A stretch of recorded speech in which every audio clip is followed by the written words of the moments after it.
1815. The Duke of Wellington, in battle once more with Napoleon Bonaparte, ordered his troops to Quatre Bras, situated south of Brussels. As the army reached their position, there was a tremendous thunderstorm with torrential rain. Within minutes, everyone was soaked to the skin. There was no shelter. They had received no rations that day, and they were exhausted, having marched almost non-stop for the previous 2 days. Just as the men were settling down, the unwelcome order came that the 4 light companies of 2 Guards brigades, including 2nd Battalion Coldstream Guards, were to move forward immediately and occupy the farm and orchard of Hougoumont. The light companies had been the last to arrive at Quatre Bras, having been with the rear guard, and they were more exhausted than most. But they now set off into the driving rain with the prospect of a sleepless night ahead. Once the chateau and buildings were occupied, the men may well have thought that they would enjoy a comfortable night under cover. But they were soon disillusioned, for they were put to work fortifying the buildings in every way possible. All entrances were closed, and where possible barricaded. Only the Great Gate was deliberately left open, so that reinforcements, supplies, and ammunition could reach the farm from the main position behind.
The torrential rain finally eased off as dawn broke on Sunday, June the 18th, and everyone stood to, ready for the expected French attack.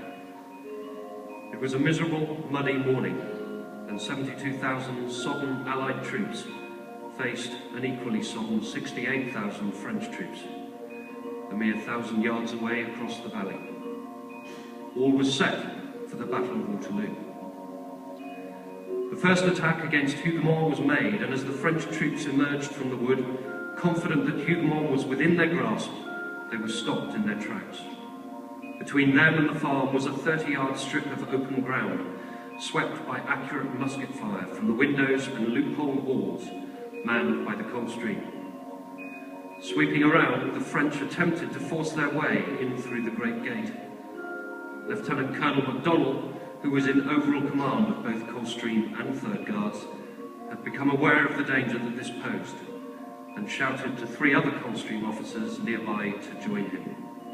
They were followed by more, and by using their shoulders, they very slowly managed to push the 2 heavy doors together, holding them shut until the massive crossbar could be dropped into place.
Following a brief lull for the defenders of Hougoumont, a new threat developed when the French began to shell the buildings with incendiary devices.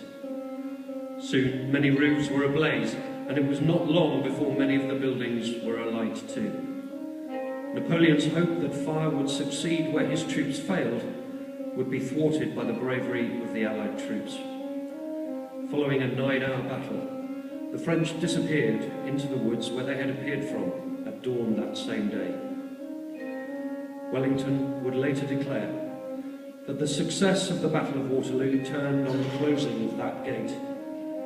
He also went on to say that you may depend upon it that no troops but the British could have held Hougoumont, and only the best of them at that. After a while, the the Coldstreamers in Hougoumont were ordered to move back and bivouac for the night in a field just behind the farm. At roll call that evening, there were many names read out that went unanswered. The 2nd Battalion lost 348, while the 3rd Guards casualties were 236. Altogether, 6,000 Allied troops were eventually involved in the defence of Hougoumont, suffering around 1,500 casualties.